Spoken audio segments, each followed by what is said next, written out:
I work as an airport officer. A man just showed me a passport from a country that doesn't exist. When a strange man walked up to me and spoke in a language I had never heard before, I wasn't sure how to react. I called over my manager, but I just never could have guessed the horrifying reality this would lead to. We took the man to our questioning room to get him to give us some form of identification. After countless failed attempts at communicating with him, I pulled out my driver's license and pointed to it, hoping he would understand what I meant. That's when he handed over his passport.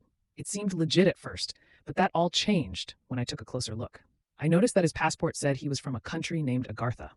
We didn't know what to make of it, but he stared at us as serious as he could be.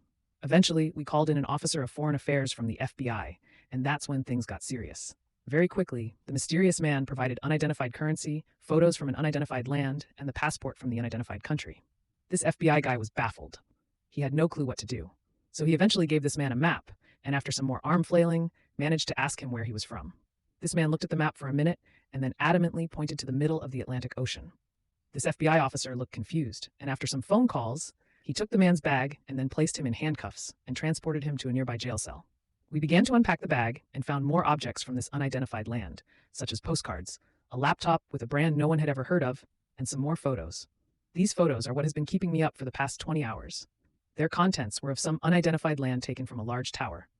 The city was decimated, bodies everywhere. The photographer seemed to be the only living one in the area. These pictures continued for what must have been 20 photos, constantly following the location of the last picture, all leading to one obscure house in the city. Then we got to the last picture. It was a picture of a man looking at the camera hopelessly, hands chained to the wall. He still had his business attire on, but was missing a button-up under his blazer. His skin was exposed, and we could see unattended cuts festering at his skin. The man looked to be on his last breath. After seeing this, the officers apparently rushed to the jail cell for questioning, but when they got there, they were told the man had never arrived.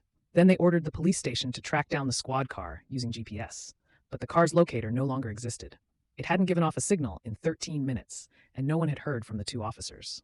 One night, as I sat at my desk scrolling through the same photographs yet again, I noticed something I hadn't seen before. In the background of one of the images, obscured by the ruins of the city, there was a faint, shadowy figure. It was almost imperceptible, like a whisper in the darkness, but it sent a chill down my spine.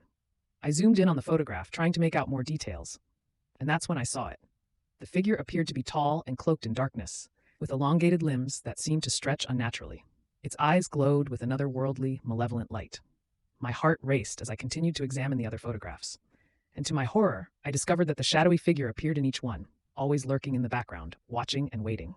Terrified, I brought my findings to my manager, who shared my sense of unease. We showed the photographs to the remaining officers and detectives who had worked on the case, and a sense of dread settled over the room.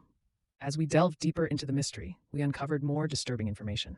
The man's passport, which had seemed so legitimate at first glance, was now revealed to be filled with strange, indecipherable symbols that defied any attempts at translation. The unidentified currency, upon closer inspection, appeared to be made of a material unlike any known on Earth, emitting an eerie, faint glow when exposed to light. The laptop from the unknown brand revealed a cache of encrypted files that seemed to contain cryptic messages and diagrams that made no sense to us.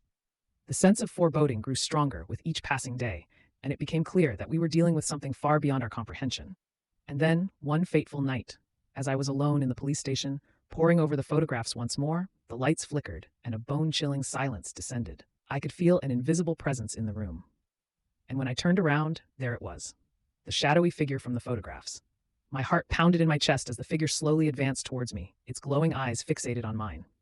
I reached for my phone to call for help, but it slipped from my trembling hand, crashing to the floor. Just as the figure was about to reach me, the lights flickered back on and it vanished into thin air. My manager and the other officers rushed in, responding to the commotion, but they found no trace of the shadowy entity.